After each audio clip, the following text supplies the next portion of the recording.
आज हम लोग कुछ पूर्व पीठिका के बारे में चर्चा करेंगे। इसके बाद हम लोग तर्क संग्रह ग्रंथ में प्रवेश करेंगे। भारतीय दर्शन का कोई भी संप्रदाय हो, मैंने कल कहा कि संप्रदाय के भेद का मुख्य कारण जो भारतीय दर्शन के अलग अलग संप्रदाय हैं, संप्रदाय भेद का मुख्य कारण उनका विश्व दृष्टि है, वर्ल्ड व्यू है। इसीलिए हम देखते हैं कि भारतीय दर्शन के बहुत संप्रदाय हैं। जैसा कि कल मैंने बताया कि भारतीय दर्शन को हम विभाजित करें तो दो भागों में करते हैं, आस्तिक और नास्तिक। आस्तिक दर्शन वह दर्शन है जो वेदों के प्रामाणिकता को स्वीकार करता है, और नास्तिक संप्रदाय वह है जो वेदों के प्रामाणिकता को स्वीकार नहीं करता है, जो वेदों के प्रामाणिकता को अस्वीकार करता है। वेदों के प्रामाणिकता को स्वीकार करने वाले दर्शन आस्तिक कहलाते हैं, और ये 6 हैं: सांख्य, योग, पूर्व मीमांसा, पूर्व मीमांसा को हम मीमांसा भी कहते हैं, उत्तर मीमांसा जिसको वेदांत भी कहते हैं, न्याय और वैशेषिक। ये 6 दर्शन जो है आस्तिक संप्रदाय के दर्शन है। और 3 दर्शन नास्तिक संप्रदाय के हैं: चार्वाक, जैन, बौद्ध। लेकिन जब इन दर्शन को देखते हैं हम, दर्शन आस्तिक हो या नास्तिक, सबका अपना एक वर्ल्ड व्यू है, अपना एक विश्व दृष्टि है, और यही विश्व दृष्टि इनके बीच के भेद का कारण है। अगर अद्वैत को ही हम देखेंगे तो कई अद्वैत हैं: शंकराद्वैत, शुद्धाद्वैत, विशिष्टाद्वैत। ये सब अलग अलग हैं, और जब इनको देखने का हम प्रयास करेंगे तो इनके बीच में एक विश्व को देखने का जो नजरिया है, दृष्टिकोण है, वो भेद है, भिन्न है।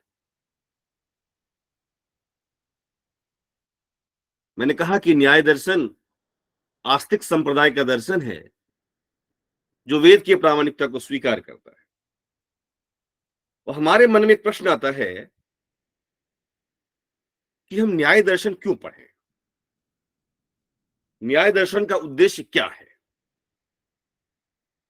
भाई, हमारे जीवन में इसकी उपयोगिता तो होनी चाहिए, क्योंकि हम सब जानते हैं कि कुमारिल ने कहा है कि यावत प्रयोजनम नोक्तम तावत तत्केन गृह्यते। जब तक आप प्रयोजन नहीं बताओगे, जब तक पर्पस नहीं बताओगे, तब तो कोई ग्रहण नहीं करेगा। क्योंकि प्रयोजनम बिना मंदोपि न प्रवर्तते। प्रयोजन के बिना जो प्रयोजन के बिना जो मंद है, जो जड़ बुद्धि वाला है, वह भी स्वीकार नहीं करता किसी कार्य को। किसी को आप बोल दीजिए, छोटे से बच्चे को बोलिए पेड़ पे चढ़ जाओ, पूछेगा क्यों? आपको जो क्यों का आंसर देते हैं आप, वही प्रयोजन है। पर्पस को बताना पड़ेगा, प्रयोजन को बताना पड़ेगा। तो न्याय दर्शन भी प्रयोजन की चर्चा करता है। न्याय शास्त्र 2 लक्षण को बताता है। और देखिए, न्याय शास्त्र की एक आगे आप देखेंगे एक अच्छी बात है कि वो जो भी कुछ कहता है उसको परिभाषित करता है, विचार को स्पष्ट करता है। ऐसा नहीं है कि वो कुछ कह दिया और आप अर्थ लगाते रहिए, ऐसा नहीं।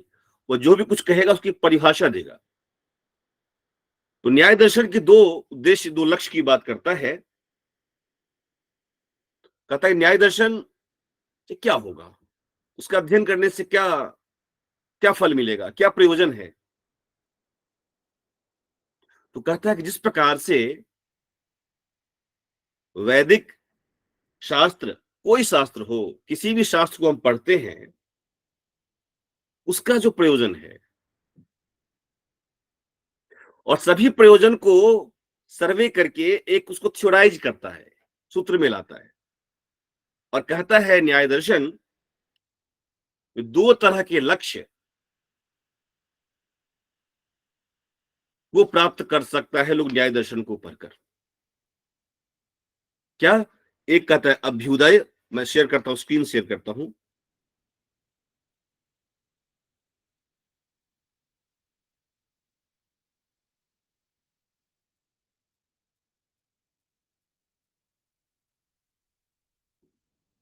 दिखाई दे रहा है आप लोगों को? स्क्रीन दिख रहा है?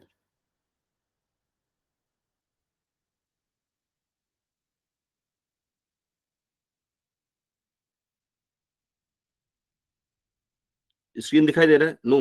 okay।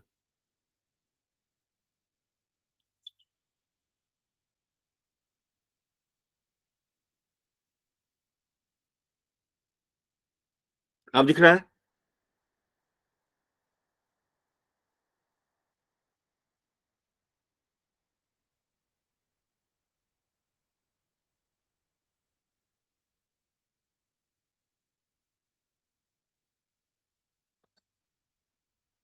आप दिख रहा है?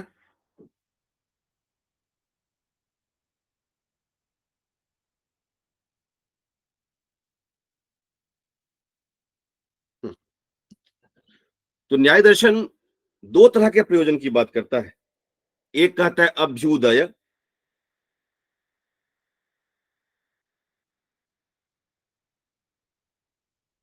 और दूसरा कहता है निश्रेयस।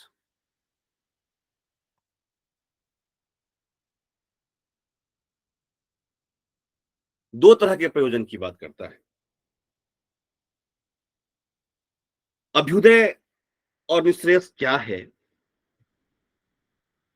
इसको परिभाषित भी करता है। भारतीय दर्शन की विशेषता यही है, भारतीय दर्शन की का वैशिष्ट्य यही है कि एक होलिस्टिक सिस्टम है।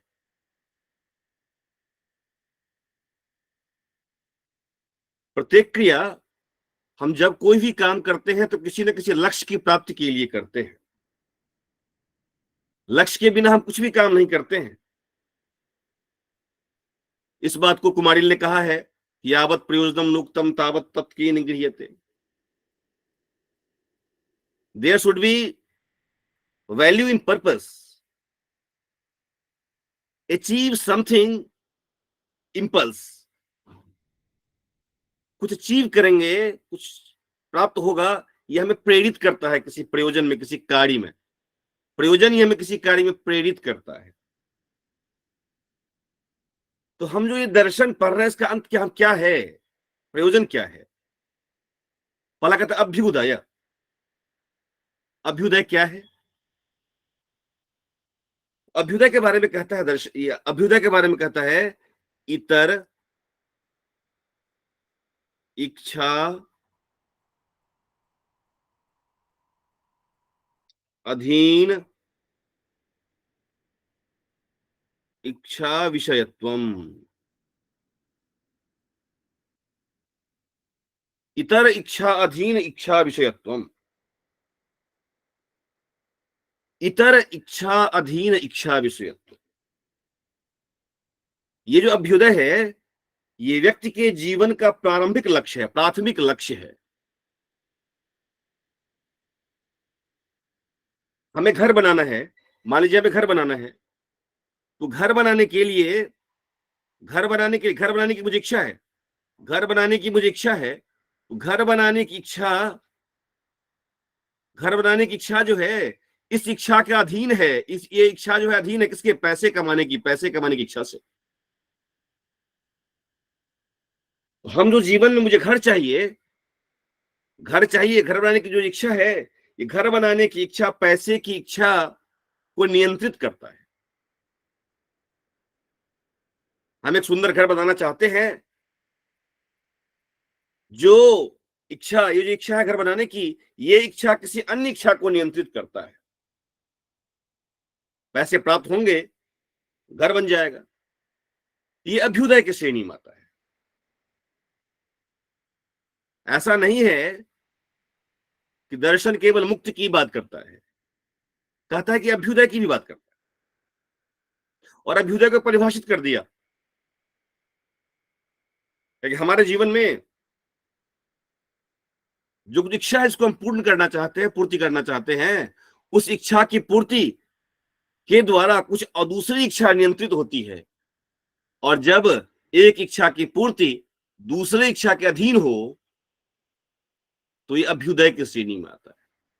लेकिन अगर यही ऐसा हो जाए कि इतर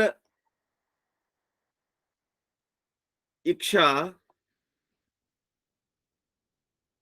अनधीन इच्छा विषयत्व,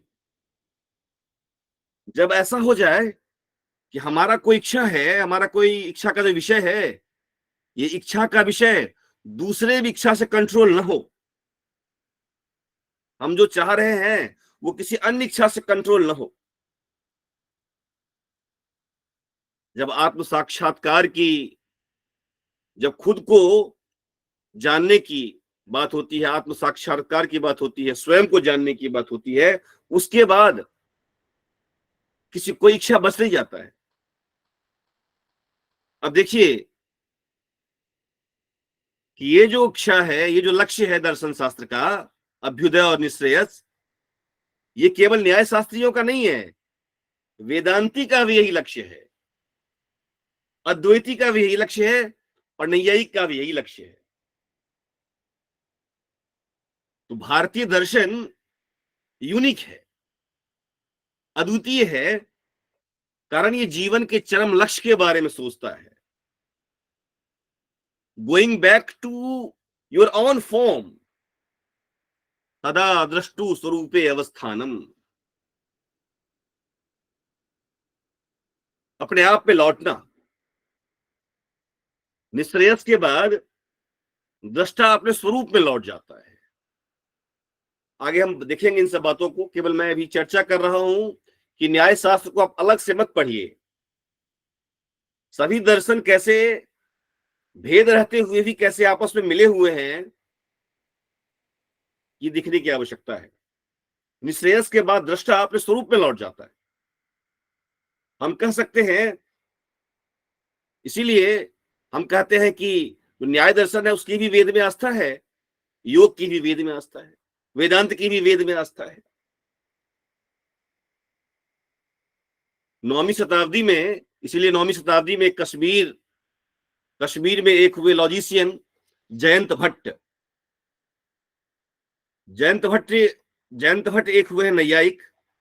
जयंत भट्ट की पुस्तक का नाम है न्याय मंजरी। जयंत भट्ट की पुस्तक का नाम है न्याय मंजरी।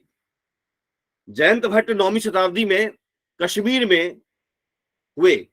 वो कहते हैं कि वेद को तार्किकता से प्रमाणित करने की क्षमता केवल न्याय शास्त्र में है। हमने देखा कि योग हो, वेदांत हो, अद्वैत हो, सबका लक्ष्य अभ्युदय और निश्रेयस है, लेकिन सबके जीवन का सबका लक्ष्य एक ही है। उसके बावजूद भी इसमें भेद है, क्योंकि न्याय शास्त्र में ही एक क्षमता है कि वो तर्क के माध्यम से वेद के प्रामाणिकता को सिद्ध कर सकता है। इसीलिए न्याय दर्शन जो है वो भिन्न भी है। लक्ष्य एक होने के बावजूद भी न्याय वेदांत से भिन्न है। इसीलिए मैं कहता हूं कि दर्शन शास्त्र को अलग अलग मत देखिए, एक साथ देखने की आवश्यकता है, होलिस्टिक अप्रोच में देखने की आवश्यकता है। लक्ष्य तो एक है, लेकिन एक क्षमता ऐसी है न्याय शास्त्र में जो वेदांत में नहीं है। इसकी बात मैं नहीं कह रहा हूं, जयंत भट्ट अपने न्याय मंजरी में कहते हैं। वेद को तार्किकता से प्रमाणित करने की क्षमता विशेषता न्याय शास्त्र में ही है। न्याय शास्त्र वैदिक संस्कृति को पुनर्स्थापना करने के लिए एक नए तरीके से तर्क के रास्ते स्थापित करने का एक नए तरह के उपकरण को, साधन को जन्म देती है। हम सब जानते हैं न्यायशास्त्र क्या करती है। न्यायशास्त्र किसी भी तथ्य को न्याय के रास्ते, न्याय वाक्यों के रास्ते, न्याय वाक्यों के द्वारा अनुमान के प्रयोग से, अनुमान के प्रयोग से स्वीकार और अस्वीकार कर। न्यायशास्त्र ये कहता है कि बिना जाने आप न तो स्वीकार कीजिए और न अस्वीकार कीजिए। अब सामने जो दिखाई दे रहा है तो प्रत्यक्ष से दिखाई दे रहा है, लेकिन जो सामने नहीं दिखाई दे रहा है, जो इंद्रिय गोचर नहीं है, उसको कैसे जानेंगे। तो न्यायशास्त्र कहता है कि अनुमान से, अनुमान के माध्यम से जो अदृष्ट है, दृष्ट सामग्री का उपयोग करके जो दिखाई दे रहा है, उन सामग्रियों का उपयोग करके जो अदृष्ट है उसको जानने की बात करता है न्यायशास्त्र। और कहता है किसी भी तथ्य को आप प्रमाणित कर सकते हैं इस अनुमान के रास्ते से, न्याय वाक्य के रास्ते से। न्यायशास्त्र के प्रवर्तक आचार्य गौतम है। न्यायशास्त्र के प्रवर्तक आचार्य गौतम है। गौतम के पुस्तक का नाम है न्याय सूत्र। गौतम के पुस्तक का नाम है न्याय सूत्र। गौतम ने क्या किया कि जो अलग अलग विचार हैं, जो तर्क शास्त्र के, जो अनुमान के जो अलग अलग विचार हैं, उन विचारों को सूत्र शैली में एक जगह निबद्ध किया, छोटे छोटे शैली में लिखा। गौतम ने पूरे विचारों को व्यवस्थित किया, विचारों को व्यवस्थित करके एक शास्त्र का विकास किया। छोटे छोटे वाक्यों में पूरे सिद्धांत को लिखा और उसी से एक परंपरा का विकास होता है, सूत्र शैली का विकास होता है। गौतम से लेकर गौतम के बाद 1000 वर्षों तक, गौतम के बाद 1000 वर्षों तक न्याय सूत्र के ऊपर, इसी न्याय सूत्र के ऊपर, गौतम के न्याय सूत्र के ऊपर टीका, टीका के ऊपर टीका, समस्याओं का समाधान, जो जो क्वेश्चन किए गए सब समस्याओं का समाधान सब लिखा गया। कल मैंने बताया था कि न्याय सूत्र के ऊपर आचार्य वात्स्यायन ने जो लिखा उसका नाम है न्याय भाष्य, न्याय सूत्र भाष्य। इसके ऊपर उद्योतकर ने लिखा, वाचस्पति मिश्र ने लिखा तात्पर्य टीका, उदयनाचार्य ने लिखा परिशुद्धि। ये 1000 साल तक ये परंपरा चलती रही। गौतम के बाद 1000 वर्ष तक ये परंपरा चलती रही। उसके बावजूद भी कुछ प्रश्न ऐसे रहे जिसका उत्तर नहीं दे पाए, कुछ प्रश्न ऐसे रहे जिसका समाधान नहीं हो पाया। वो सबसे बड़ा प्रश्न था आत्मा, आत्मन और ईश्वर, आत्मन और ईश्वर। आत्मा अस्ति वा न वा, आत्मा है या नहीं है, आत्मा की सत्ता है या नहीं है। ईश्वर अस्ति वा न वा, ईश्वर है या नहीं है। अब ये दो प्रश्न ऐसे थे जिनके बारे में बहुत प्रोमिनेंट क्वेश्चन थे। इन दो प्रश्नों को ध्यान में रखकर दो पृथक ग्रंथ लिखे गए। आत्मा को ध्यान में रखकर जिस पुस्तक को लिखा गया उसका नाम था आत्म तत्व विवेक। और देखिए बहुत मजेदार नाम है इसका, इसका एक नाम और है बौद्धिकार।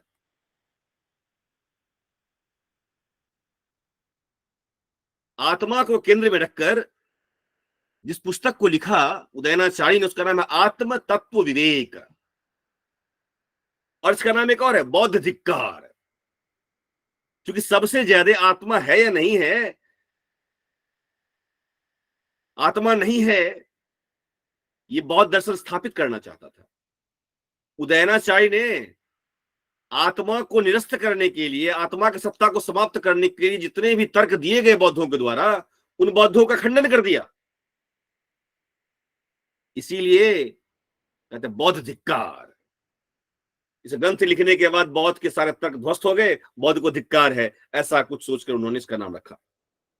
और ईश्वर ईश्वर को सिद्ध करने के लिए पुस्तक जो लिखी गई उसका नाम है न्याय कुसुमांजलि। न्याय कुसुमांजलि। प्रत्येक प्रश्नों का समाधान आलोचनात्मक दृष्टि से किया गया। ऐसा नहीं है जितने भी क्वेश्चन उठाए गए बौद्धों के द्वारा उठाए गए आत्मा और ईश्वर संबंधी जितने प्रश्न थे, सभी प्रश्नों का समाधान आलोचनात्मक दृष्टि से किया गया, क्रिटिकली रिफ्यूट किया गया, उसको तर्क के माध्यम से उसको समाप्त खंडित किया गया है। इसके बाद जो एक सबसे महत्वपूर्ण काम शुरू किया उदयनाचार्य की बाद परंपरा ने, उदयन ने महसूस किया कि प्रतिपक्षी के द्वारा जो बार बार प्रश्न उठाए जाते हैं उसका सबसे मुख्य कारण है भाषा। भाषा के कारण भी बहुत सारे प्रश्न उठ रहे हैं, ऐसा उदयनाचार्य ने महसूस किया। और भाषा की समस्या को दूर करने के लिए उदयनाचार्य ने एक कृत्रिम भाषा का निर्माण शुरू हो गया, और ये कृत्रिम भाषा का नाम है नव्य न्याय की भाषा। और देखिए, न्याय दर्शन ने जो नव्य न्याय की भाषा का अन्वेषण किया, वो नव्य न्याय की भाषा केवल न्याय शास्त्र तक सीमित नहीं रही। इसके भाषा, इसीलिए मैं कहता हूं कि होलिस्टिक अप्रोच है। जिस भाषा को नव्य न्याय शास्त्र ने अन्वेषण किया, उस भाषा को केवल न्याय शास्त्र ने ही प्रयोग नहीं किया। अद्वैत वेदांत में मधुसूदन सरस्वती की पुस्तक है अद्वैत सिद्धि में मधुसूदन सरस्वती ने नव्य न्याय की भाषा का प्रयोग किया है। जगन्नाथ साहित्य शास्त्री है, जगन्नाथ, इनके पुस्तक का नाम है रस गंगाधर में इन्होंने नव्य न्याय की भाषा का प्रयोग किया है। वैयाकरणी है नागेश भट्ट ने अपने व्याकरण के ग्रंथों में नव्य न्याय की भाषा का प्रयोग किया है। तो देखिए कि नव्य न्याय की भाषा का प्रयोग न केवल न्याय शास्त्र कर रहा है, बल्कि व्याकरण शास्त्री, साहित्य शास्त्री सभी इसका प्रयोग कर रहे हैं। तो ऐसे करके धीरे धीरे उदयनाचार्य के बाद गंगेशोपाध्याय आते हैं। गंगेशोपाध्याय की पुस्तक का नाम है तत्व चिंतामणि। उदयनाचार्य ने दो काम किए, एक तो नव्य न्याय की भाषा का प्रयोग शुरू किया और कहा कि जब भी यह बात करूंगा, जिस समस्या में जो समस्या है ना, समस्या मूलक बातचीत करूंगा, पूरे ग्रंथ की बात नहीं करूंगा, समस्या पे बात करूंगा। बाद में नैयायिकों ने समस्या आधारित बातचीत शुरू की और नव्य न्याय की भाषा का प्रयोग किया। ये करते करते पूरी न्याय शास्त्र का इतिहास चला और 16वीं सेंचुरी में 16वीं शताब्दी में एक होते अन्नम भट्ट।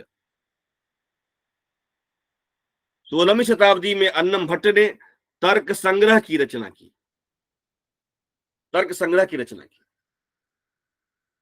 देखिए, हमने देखा था कि एक परंपरा थी न्याय की और एक थी वैशेषिक की, दोनों अलग अलग परंपरा थी। लेकिन 7वीं 8वीं शताब्दी तक आते हुए ये दोनों परंपरा आपस में मिल गए और उसका नाम हो गया न्याय वैशेषिक। अगर न्याय की बात करेंगे, हम अब डिटेल में चर्चा करूंगा बाद में, न्याय की बात करेंगे तो न्याय में 16 पदार्थ हैं और 4 प्रमाण हैं। वैशेषिक में 6 पदार्थ है और 2 प्रमाण है। लेकिन 7वीं शताब्दी तक आते आते ये दोनों ग्रंथ मिल जाते हैं और जो नई धारा का विकास होता है उसका नाम होता है न्याय वैशेषिक। उसका नाम क्या है? न्याय वैशेषिक। उसका नाम हो जाता है न्याय वैशेषिक। और न्याय वैशेषिक क्या करता है? तो 7 पदार्थ स्वीकार करता है, 6 के बदले 7 हो गए, 7 पदार्थ और 4 प्रमाण हो गए। 7 पदार्थ और 4 प्रमाण हो गए। जो अन्नम भट्ट का तर्क संग्रह है, अन्नम भट्ट का तर्क संग्रह न्याय वैशेषिक का ग्रंथ है। आगे पढ़ेंगे हम लोग। इस समय तक 16वीं शताब्दी तक न्याय और वैशेषिक दोनों दर्शन आपस में मिल गए, नाम हो गया न्याय वैशेषिक। अब मैंने कहा था कि प्रत्येक शास्त्र का निर्माण विश्व दृष्टि पे होता है, वर्ल्ड व्यू से। वर्ल्ड व्यू कैसे उत्पन्न होता है, विश्व दृष्टि कैसे बनता है? संस्कृति से बनता है, संस्कृति से बहुत प्रभावित होता है। हमारे यहां शास्त्रों का जो विकास हुआ है वो एक क्रमबद्ध तरीके से होता है। पहले कहता है श्रोतव्य, श्रोतव्य, सुनिए, सुन के स्वीकार नहीं कर लेना है, केवल सुना और स्वीकार कर लिया, ये परंपरा हमारे यहां नहीं है। सुनने के बाद कहता है मंतव्य, मंतव्य, क्रिटिकली एग्जामिन। आपने सुना, उसको क्रिटिकली एग्जामिन कीजिए, और क्रिटिकली एग्जामिन जब करते हैं आप, उसके बाद एक आपका विश्व दृष्टि का निर्माण होता है, एक आपका अपना विजन होता है। आपने सुना, और सुनने के बाद जब उसमें तर्क वितर्क करते हैं, उसके बाद जो कंक्लूजन आता है वो आपका अपना विश्व दृष्टि होता है। भारतीय दर्शन इसी प्रकार के विश्व दृष्टि का, इसी तरीके से अपने विश्व दृष्टि का निर्माण करता है।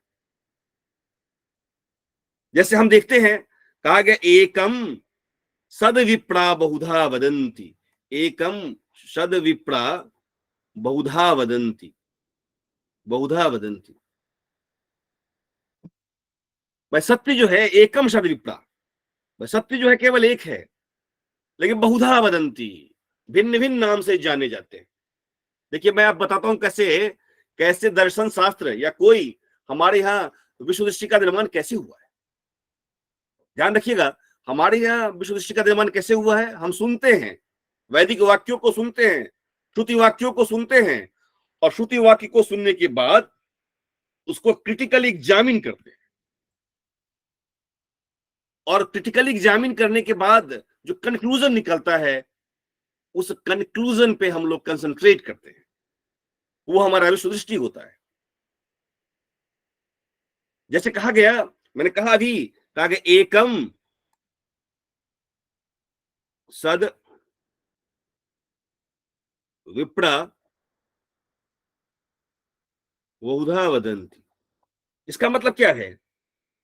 इसका मतलब क्या है कि सत्य जो है, सत्य केवल एक है, सत्य केवल एक है, लेकिन सत्य जो है वो विभिन्न नामों से जाना जाता है, विभिन्न नामों से कहा जाता है। सत्य केवल एक है जो विभिन्न नामों से कहा जाता है।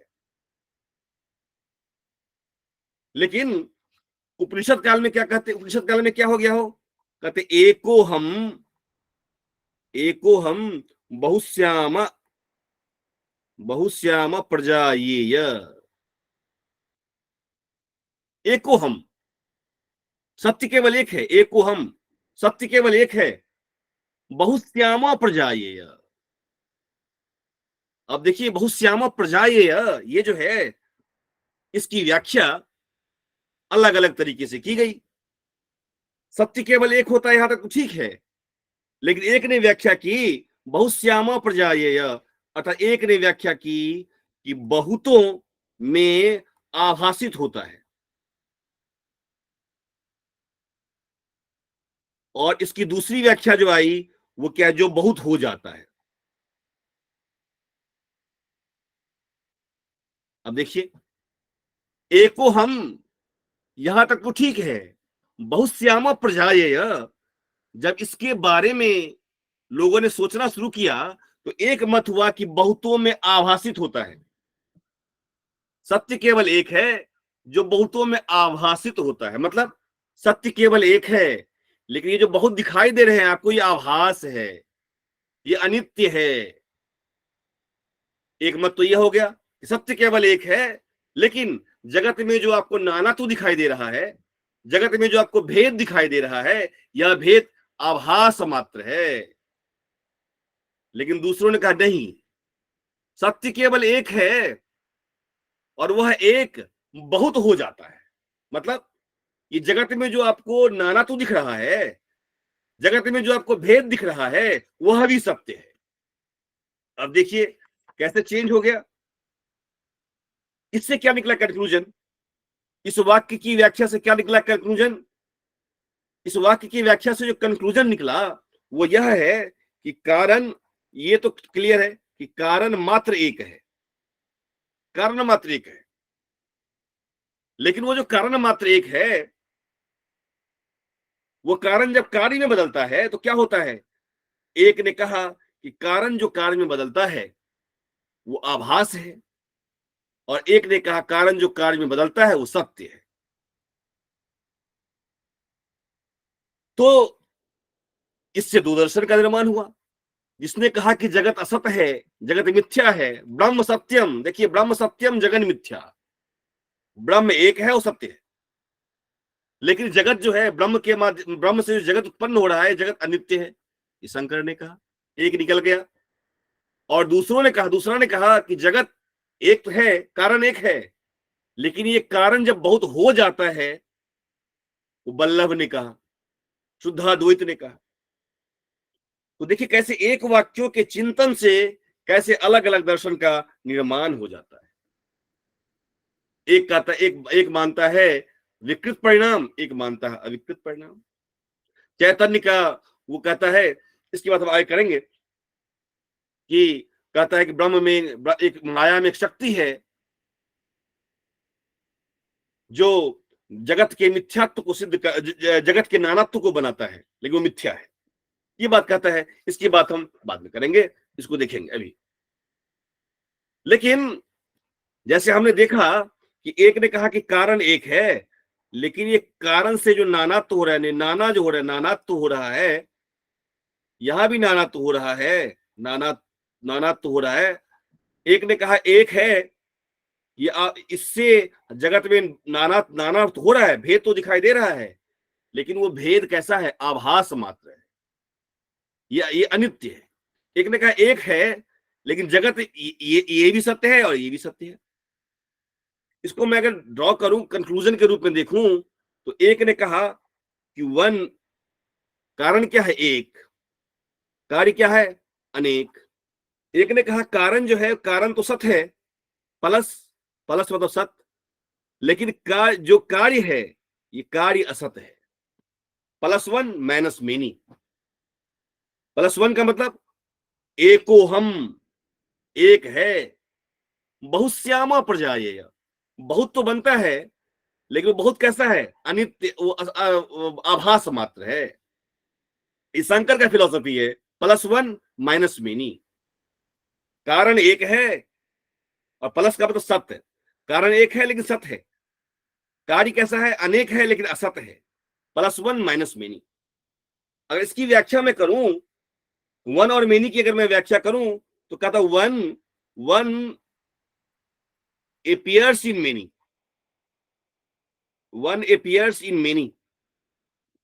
एक जो है वो अनेकों में अपीयर हो रहा है, ये शंकर की फिलॉसफी है। लेकिन वो वल्लभ कहता है वन बिकम्स मेनी, वन बहुत हो जाता, एक जो है वही बहुत हो जाता है। जैसा एक सत्य है, इसकी फिलॉसफी को अगर देखूं मैं, तो ये कहता है कारण भी, कारण एक है, सत्य है, और जगत जो है वो अनेक है, लेकिन वह भी सत्य है। ये है शंकर की फिलॉसफी और ये है वल्लभ की फिलॉसफी। अब देखिए कैसे एक ही वैदिक वाक्यों को सुनने के बाद लोगों ने चिंतन किया। एक ने कहा कि कारण तो एक है, उसी एक कारण से जगत का निर्माण होता है, लेकिन ये जगत आभास है उस कारण का, जगत अनित्य है। एक ने कहा कि वही एक बदल जा रहा है, वही एक, सब ये जगत जो है उसी एक से बना है। जैसे सोना, सोना का जब हम, सोना हो, सोना से कुछ भी बना सकते हैं हम, उससे चूड़ी बना ले, उससे अंगूठी बना ले, कान का बना ले, नाक का बना ले, है तो सोना ही। जितना सत सोना है, जितनी वैल्यू सोना की है, उतनी वैल्यू भी तो अंगूठी की भी तो है। अंगूठी सोना से अलग तो है नहीं, उसी प्रकार से ब्रह्म सत्य है, लेकिन उस ब्रह्म से जो बना है वो सब सत्य है। ये वल्लभ कहते हैं +1 - - एक ही सोना है, उससे बहुत कुछ बन सकता है। सोना भी सत्य है, ये भी सत्य है। ये कहते हैं जी नहीं। लेकिन अल्टीमेटली जो बहुत दिखाई दे रहा है आपको, सोना, अंगूठी, बैंगल्स, कान के, नाक के, सब अल्टीमेटली सोना ही है, गोल्ड ही है। अनेक तो है, लेकिन शुद्ध रूप में वो चैतन्य है। तो अब प्रश्न आता है कि भाई जगत में तो बहुत सारा चीज जो है अचेतन है। कहता नहीं, अचेतन नहीं है, उसमें चेतना का तिरोभाव हो गया है। मात्रा कम, बहुत कम, चेतना का बहुत कम, इसलिए आपको दिखाई नहीं दे रहा है, तिरोभाव हो गया है। जब उसमें आविर्भाव होगा तो वो काम करना शुरू कर देगा, चेतन हो जाएगा। ये कहता जी नहीं, चेतन केवल यही है, सत है, ये सब सत है। दो सिद्धांत हो गए। इसके बाद तो हमने देखा कि दो दो हो गए ना, +1 - मेनी, +1 +मेनी। ये हो गया शंकराचार्य का, ये हो गया वल्लभ का। न्याय फिलॉसफी क्या कहता है? न्याय फिलॉसफी कहता है -1 का मतलब मेनी, एक नहीं है, बहुत है। मेनी और मेनी। न्याय फिलॉसफी कहता है कि कारण भी बहुत है। मेनी, कारण बहुत है, कार्य भी बहुत है। कारण भी सत्य है और कार्य भी सत्य है। असत है ही नहीं कुछ। भाई हमारे जगत में जो एक एक वस्तु मुझे अलग अलग दिखाई दे रहा है, mobile, laptop, charger, bag, shirt, pant, book, copy, सब अलग अलग है। सबकी अलग अलग सत्ता है, सबके कारण भी अलग अलग हैं। कारण भी अनंत है, कार्य भी अनंत है, और सभी एक दूसरे से बिल्कुल भिन्न भिन्न है, नितांत भिन्न है। इसको इसलिए बोलते हैं भेदवादी दर्शन। इसीलिए कहते हैं भेदवादी दर्शन, यथार्थवादी दर्शन, यथार्थवादी दर्शन। जगत के सारे पदार्थ, जगत के सारे पदार्थ बिल्कुल एक दूसरे से भिन्न है। ये जो दो पेन दिखाई दे रहा है आपको, दो पेन तो है, लेकिन दोनों भिन्न है। क्यों? क्योंकि इसके अलग अलग पार्ट्स हैं, इसके अलग पार्ट्स हैं। अलग अलग पार्ट्स होने के कारण दोनों भिन्न भिन्न है। ये न्याय फिलॉसफी कहता है जगत के सारे पदार्थों का निर्माण एक से नहीं, बहुत सारे कारणों से हुए हैं। कारण भी अनंत है। जगत के सारे पदार्थ बहुत सारे, इसलिए कार्य भी बहुत सारे हैं। इसीलिए कहा कि कॉज ये भी मेनी है, कारण भी मेनी है, कार्य भी मेनी है। कारण भी सत्य है, कार्य भी सत्य, कारण भी सत्य है और कार्य भी सत्य है, दोनों एग्जिस्ट करते हैं। और बाद में जो है -1 और -मेनी, ये कहने वाले बौद्ध दर्शन है, जो कहते हैं ना तो कारण सत्य है और न तो कार्य सत्य है। सर्वम क्षणिकम, सभी क्षणिक हैं। सर्वम क्षणिकम, सर्वम क्षणिकम।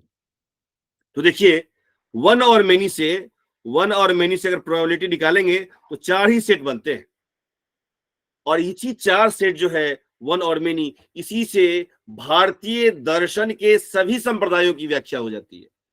तो एको हम बहुत श्यामा जो ये है श्रुति वाक्य, इन श्रुति वाक्यों को, एको हम बहुत श्यामा प्रजायेय, इन श्रुति वाक्यों को सुनने के बाद जब इसको क्रिटिकली एग्जामिन किया गया, तो क्रिटिकली एग्जामिन करने के बाद भारतीय दर्शन के अलग अलग संप्रदाय विकसित हो गए।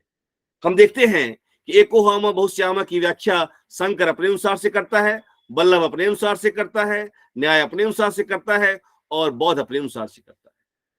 अपनी क्रिटिकली एग्जामिन होने के कारण भाई वो जो है आपको अलग अलग भेद दिखाई दे रहा है। अब प्रश्न ये उठता है कि न्याय फिलॉसफी ने कहा कि कारण क्या कहा भाई, -1 एक नहीं है, मतलब बहुत है, -मेनी, +मेनी और मेनी। न्याय दर्शन कहता है कारण भी बहुत है और कार्य भी बहुत है, यह भी नित्य है और यह, ध्यान रखिएगा ये सब, कारण भी नित्य है, कार्य भी नित्य है। कारण भी अनंत है, कारण भी बहुत है, कार्य भी बहुत है। इसलिए बहुत्ववादी दर्शन भी कहा जाता है, बहुत्ववादी। अब लेकिन ये कहता कहता क्या है न्याय दर्शन, जो कारण और कार्य दोनों सत्य है, सत्य है, क्यों सत्य है? इस बात की पुष्टि करने के लिए न्याय दर्शन तर्क देता है। कहता है कि हम सब अपने जीवन में, देखिए, हम सबको प्रत्येक दिन एक एक वस्तु का ज्ञान होता है। मेरे सामने मोबाइल है, जिसका ज्ञान हो रहा है। मेरे सामने कलम है, मुझे इसका ज्ञान हो रहा है। तो मुझे जगत के सभी वस्तुओं का ज्ञान होता है। भाई, ज्ञान होता है मुझे। अगर वस्तु न हो, अगर वस्तु न हो तो ज्ञान कैसे होगा? अर्थात हमारे ज्ञान से पहले वस्तु का होना आवश्यक है। इतना तो क्लियर है ना? अगर वस्तु न हो तो ज्ञान संभव ही नहीं है। किसका ज्ञान होगा? यहां स्काई फ्लावर नहीं है, आकाश में कोई फूल नहीं है, उसका मुझे ज्ञान नहीं होता है। अर्थात मुझे जिसका ज्ञान हो रहा है, जिस वस्तु का मुझे ज्ञान हो रहा है, वो वस्तु पहले है, तब तो मुझे ज्ञान हो रहा है। मुझे जगत का ज्ञान हो रहा है, इसका मतलब जगत मेरे ज्ञान से पहले है। क्योंकि जब वर्ल्ड होता है तब मुझे वर्ल्ड का ज्ञान होता है। ये वर्ल्ड है, बाहर जगत, बाहर जगत है, इसका मुझे ज्ञान हो रहा है। चूंकि मुझे ज्ञान हो रहा है, इसका मतलब जगत है, और ज्ञान से पहले जगत है। अगर जगत न होता तो मुझे उसका ज्ञान नहीं होता। जिस क्षण मुझे ज्ञान हो रहा है, उससे पहले जगत की विद्यमानता है। क्यों? क्योंकि मुझे विषय का ज्ञान होता है। वो जगत जो है मेरे ज्ञान का विषय बनता है। और ये जो जगत है, ये मेरे ज्ञान से स्वतंत्र है। मेरे ज्ञान से इस जगत पे कोई फर्क नहीं पड़ता है। ये कलम का मुझे जब ज्ञान होता है, मैंने जान लिया ये कलम है। मैं नहीं जानता तो भी ये कलम ही रहता, जान लिया तो भी ये कलम ही है। इसको अगर मैं एरोप्लेन जान लूं तो भी ये कलम ही रहेगा। तो मैं इसको जान लूं या ना जानूं या कुछ और जानूं, इसके सत्ता पे कोई फर्क नहीं पड़ने वाला है। अर्थात ये जो वस्तु है, ये मेरे ज्ञान से स्वतंत्र है। मेरे ज्ञान से इसकी सत्ता पे कोई फर्क नहीं पड़ने वाला है। मेरे जानने न जानने, कुछ और जानने से कोई फर्क नहीं पड़ता है। क्योंकि मुझे ये कलम का ज्ञान हो रहा है, मुझे ज्ञान हो रहा है मतलब ये वस्तु है। मुझे अभी ज्ञान हो रहा है, इससे पहले इसका मतलब वस्तु की सत्ता है। तो विषय, जो ऑब्जेक्ट ऑफ माई नॉलेज है, जिस वस्तु का मुझे ज्ञान हो रहा है, वह वस्तु मेरे ज्ञान से पहले होना चाहिए। और इसी को, जब वस्तु को हम जानते हैं, तो यही जो नॉलेज है, ये नॉलेज हमारे विजडम में ट्रांसफॉर्म होता है। भर्तृहरि कहते हैं, प्रज्ञा विवेकम लब्धे भिन्न ही आगम दर्शनई। Knowledge is transform as wisdom.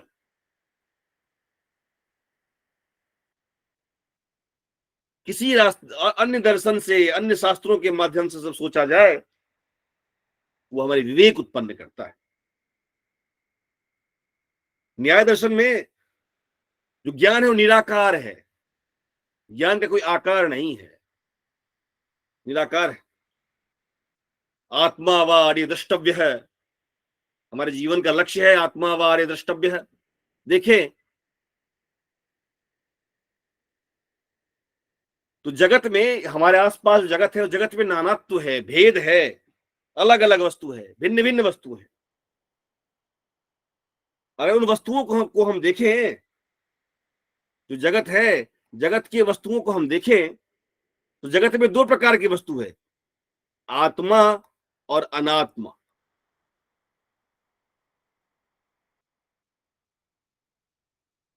और अगर हम आत्मा को जानना चाहते हैं, अगर हमारे जीवन का लक्ष्य आत्मा को जानना, निश्रेयस, मैंने अभी पहले बताया था, हमारे जीवन का लक्ष्य है खुद को जानना, स्वयं को जानना, आत्मा को जानना।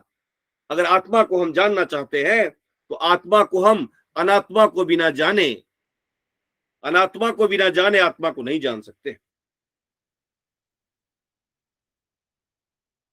इस अनात्मा यानी कि संपूर्ण जगत को जानने के बाद ही, इस संपूर्ण जगत, अनात्मा मतलब संपूर्ण जगत, इस संपूर्ण जगत को जानने के बाद भी हम, जानने के बाद ही हम स्वयं को जान पाएंगे। क्योंकि हमारे जीवन का लक्ष्य है आत्मा वारे द्रष्टव्य। तो जगत में जो नानात्व है, जगत का जो भेद है, जगत के नानात्व में हम देखेंगे तो दो तरह की वस्तु है, आत्मा और अनात्मा। और हमारे जीवन का लक्ष्य आत्मा को जानना।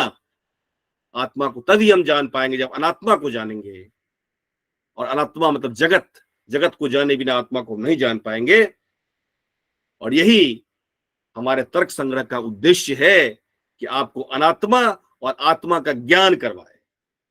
और आत्मा और अनात्मा के भेद को जानने के बाद आप ये समझ पाएंगे कि मैं क्या नहीं हूं और मैं क्या हूं। इसी के माध्यम से आप निश्रेयस को प्राप्त कर पाएंगे। वही आपके जीवन का परम लक्ष्य है। तो अब इसके बाद वो अनात्मा का भेद करेगा, जगत का भेद करेगा, जगत को बताएगा। तो आज हम लोग जो मुख्य बात है, दो बात हमने पढ़ी कि दर्शन शास्त्र का उद्देश्य, न्याय दर्शन का उद्देश्य, और इसके साथ साथ हमें क्या पढ़ना है, कैसे पढ़ना है, ये आज का हमारा मुख्य विषय रहा। अगर हम लोग अब इसको कल इस चीज को पढ़ेंगे